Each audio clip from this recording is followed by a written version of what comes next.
Bonjour à tous. Aujourd'hui, la question, est-ce que ça vaut vraiment le coup de descendre au Maroc? Oui, voilà, moi je me pose la question. Bon, pas cet hiver, mais peut-être l'hiver prochain. Est-ce que ça vaut vraiment le coup de descendre au Maroc? Alors pour le visiter, bien sûr que oui, hein, sans problème, mais plutôt sur le côté financier. Puisque bon, pas tous les camping-caristes, c'est pas voilà, sont fortunés. Donc si on peut faire un petit peu d'économie en descendant sur le Maroc pour passer l'hiver, déjà profiter du soleil. Moi je me demande, quand tu as pris toute la descente, nous on est de la région Rhône-Alpes, bon, déjà pour aller à la frontière, allez, il nous faut 5 heures, 5-6 heures, 5-6 heures, oui, frontière espagnole.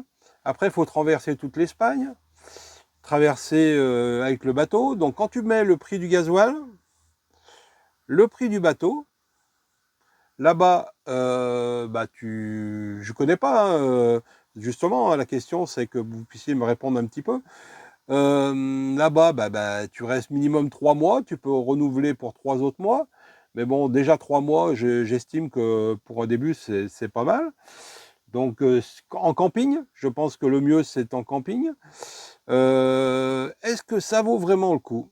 Quand je compte le gasoil, le bateau, tout ça, j'ai un doute. Pour faire des économies, hein, pas pour profiter du soleil. Est-ce que ça vaut pas mieux? Parce que bon, il y a aussi l'Espagne, descendre carrément en bas, en Andalousie, de profiter aussi du soleil, du climat espagnol, de la région espagnole. Je pense que, bon, il y a aussi l'histoire, bien sûr, vous me direz, du gasoil, hein, ça, il n'y a pas de problème. Il me semble que les autoroutes, je suis jamais été en Espagne, aussi bien professionnellement que pour voyager. Si, j'y suis allé une fois, je vous mens. J'y suis allé une fois, j'étais gamin avec mon parrain et ma marraine, j'ai pas trop de souvenirs. Donc voilà. Est-ce que pour un début, ça serait pas mieux de commencer par l'Espagne, notamment l'Andalousie, qui me plaît beaucoup, qui est un peu, sur ce que je vois, un petit peu sauvage, tout ça. Il y a plein de choses à voir aussi, avant de commencer par le Maroc. Alors je sais qu'il y en a qui sont amoureux du Maroc. Moi aussi, hein, j'ai envie d'y aller. Je pense qu'on ira pour découvrir, pour voir.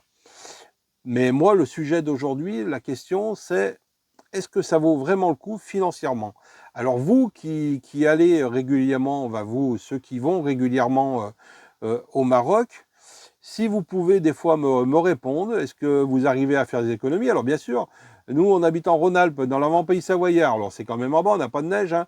Enfin on n'a pas beaucoup de neige, mais bon, tu économises sur le chauffage, donc électricité, tout ça.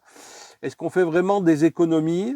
Voilà ma question. Est-ce qu'on fait vraiment des économies par rapport à descendre là-bas? Alors, comme je le disais, oui, c'est sûr, ouais, ça doit dépayser, hein, ça, il n'y a pas de raison, hein, bien au contraire, hein, ça doit être magnifique. Voilà, donc si vous avez des réponses à mes questions, n'hésitez pas à mettre un petit commentaire, hein. Je serais ravi d'en apprendre encore pour pouvoir avancer avec ça, avec nos futurs voyages. Alors, ça ne sera pas pour cette année, notamment pas pour l'année prochaine non plus, l'hiver dans 1 an et demi, mais peut-être, si tout va bien, dans 2 ans et demi, 3 ans. Je vous dis à très vite les amis pour une prochaine vidéo. Ciao, ciao!